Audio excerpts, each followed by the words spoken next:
ঘন্টা থাকলে কত দিবেন? কত দিবেন বলেন? আপনি বলেন। 1 ঘন্টা 5,000 টাকা দিবেন।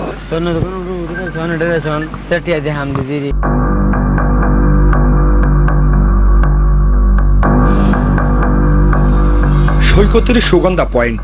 সাংবাদিক ডেকে দৌড়ে পালাচ্ছেন অনৈতিক কাজে জড়িয়ে থাকা তৃতীয় লিঙ্গের কয়েকজন। তাদের সাথে ঝাউবনে যৌনকর্মীদের অবাধ বিচরণ, যেখানে সৌন্দর্যের আড়ালে গড়ে ওঠে প্রতারণার সাম্রাজ্য। এই যেন পর্যটনের আড়ালে এক গোপন হাট। টাকার বিনিময়ে এখানে কেনা যায় আলো, কিন্তু সেই আলোতে নিঃস্ব হন অগণিত মানুষ। বিকেলে বসে আছি, আমাকে বললো টাকা দে, বাধ্য হয়ে আমি টাকা দিলাম। এইটার সাথে কি কখনো বার্গেটিং করা যায়? টাকা দিয়ে ওখান থেকে আমি ছুটে গেছি, অন্য জায়গায় চলে গেছি। হিজড়ারা দেখে যে যার কাছ থেকে মোবাইল টোবাইল ছিনিয়ে নিয়ে যাওয়া যায়, তাদের এরকম টার্গেট করে তাদের মোবাইলও নিয়ে যায়। বিশেষ করে এই হিজড়াগুলোই এই আকামগুলো করে। অনেক হিজড়া আছে যে টাকা, ওগুলো তো হিজড়া মানে মেইন তো হিজড়া না, তো বেশিরভাগ তো পুরুষ। এখানে আছে পুরুষ হিজড়া সাইজে সাইজে আর কি যাও বাগানে এই চিন্তাই মিন্তাই করে। সৈকতের বিভিন্ন পয়েন্টে পর্যটক ও স্থানীয়রা প্রতিনিয়ত হয়রানির শিকার হচ্ছে জানিয়ে পরিবার নিয়ে বেড়াতে আসতে বাধার কথা বলেন ঘুরতে আসা পর্যটকরা। অনেক হিজড়াগুলো অনেকের সঙ্গে কথা বলতেছে, অনেকে খারাপ পরামর্শ দিচ্ছে, 1 ঘন্টায় এই সেই।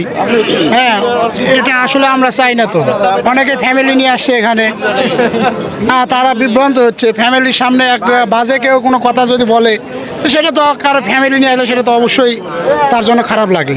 আমার হয়রানি বলতে হয়, আমার হয়রানি হয়েছে, আমি বিচে বাগানে এসে দাঁড়াইছি, তো একটা মহিলা আসে বলতেছে যে যাবেননি। এটাই আমার হয়রানি, আমি একটু হতাশাগ্রস্ত হইলাম এইটাই। আগস্টের 9 তারিখ রাত তখন 10:38। সৈকতে বিভিন্ন পয়েন্টে প্রতারণার ফাঁদ পেতে রেখেছেন এই চক্র। খদ্দের সেজে আমরা কথা বলি তাদের সাথে। এ সময় তারা নানা রকমের প্যাকেজের প্রস্তাব দেন।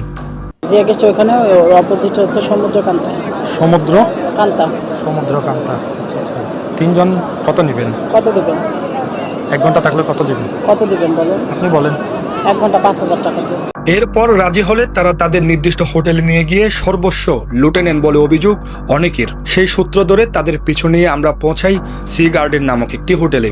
সেখানে হোটেলের দায়িত্বে থাকা কয়েকজন তাদের নিরাপত্তা দেওয়ার দৃশ্য দেখা মিলে আমাদের ক্যামেরায়। হোটেল কর্তৃপক্ষের সাথে কথা বলতে চাইলে ক্যামেরা দেখে অপারগতা দেখান তারা।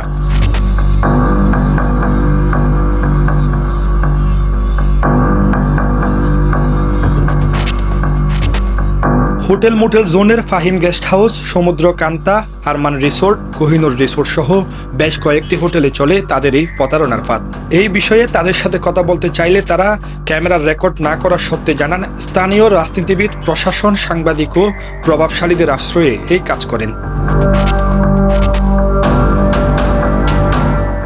পর্যটন এলাকায় এসব অপকর্ম কিভাবে চলছে এমন প্রশ্নের উত্তর জানতে পর্যটন সেলের ম্যাজিস্ট্রেটকে মুঠোফোনে যোগাযোগ করতে চাইলে তিনি ফোন ধরেননি।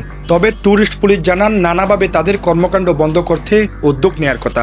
এখন তারা বুরকা পরে এমনভাবে মিশে যায় আমাদের স্থানীয় পর্যটকদের সাথে, তাদেরকে অনেক সময় আইডেন্টিফাই করা টাফ হয়ে যায়, বা আমাদের পুলিশ দেখলে আবার দৌড় দেয়।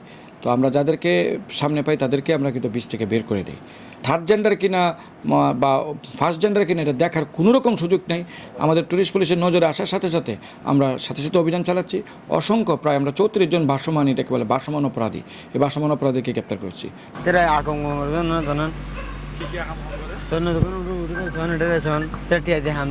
দেহ ব্যবসার আড়ালে প্রতারণা, লুটপাট, এমনকি জোরপূর্বক টাকা আদায়ের মতো কাজেও তাদের ব্যবহার করা হচ্ছে।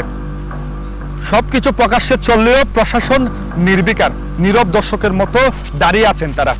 কক্সবাজারের সুগন্ধা পয়েন্ট থেকে সাইদুর রহমান শিমুল, চিটাগং ট্রিবিউন। অনুসন্ধানের দ্বিতীয় পর্ব দেখতে চোখ রাখুন চিটাগং ট্রিবিউনে।